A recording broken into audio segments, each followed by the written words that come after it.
My name's Keith Schmidt. I'm Samantha Webster. I'm Mary Bell. My name is Amit.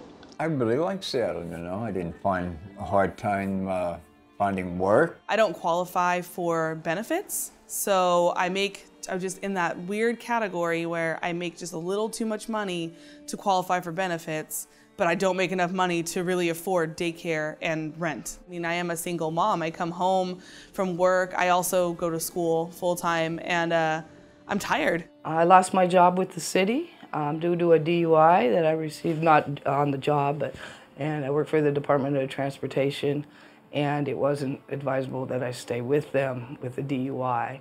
At that point, my whole life went downhill, and I began living without goals and focus. So we had just come through some domestic violence, and I was without a job. We were homeless and living in a hotel. And I didn't know what was going to happen. I really didn't know what was going to happen. I stayed positive and stayed grounded as much as I could because I understand that my stress can go onto my voice.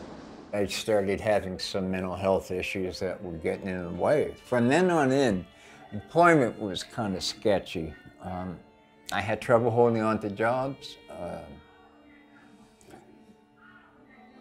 was just starting to get to me. It's kind of tough to deal with.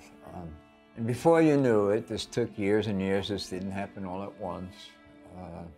I did end up getting homeless a little over 2 years ago.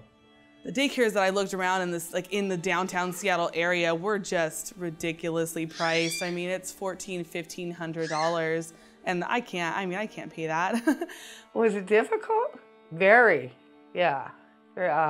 Not knowing from pretty much week to week where I was going to be. It would just be a daily reaction of how to survive. It's just survival. I was looking for an early learning center for him, and I had found one that was not great. I felt terrible. He was very sad. He would cry and he wouldn't let me go, and I could see the stress in his eyes. I could see sadness in his eyes. The first day Mary moved into the building, I remember seeing her walk in because she has got a very vibrant persona. I think she caught me in the lobby and introduced herself. And then we went, and she goes, "You want to go for a walk on Wednesday at 1 o'clock? And I was kind of new here, and I said yes. So we went for a walk, and that's how we talked. And she's a very good listener and non-judgmental, and had a lot to add to the conversation. Then she had a medical problem. I really think you need to see a doctor for this. And I got her hooked up with an appointment at Pike Clinic. It's been 21 years since I had my daughter that I've really seen a doctor because I really didn't think that my medical needs needed a doctor. We're trying to get people to have enough respect for themselves to start following through with what they need to take care of. And so I'm going through the process of putting your name on the list and all those things. And then it seemed like it took forever. And I ended up staying at a shelter, St. Martin's shelter, for about the better part of 2 years, about 23 months. But it sure got to me, and I knew I didn't want this kind of life. He was really discouraged, and he was feeling like he wasn't going to get housing, and he just kind of like said he had given up, lost his hope. And so I ended up leaving him a note, and I said, hang in there and hold on, because you will get housing.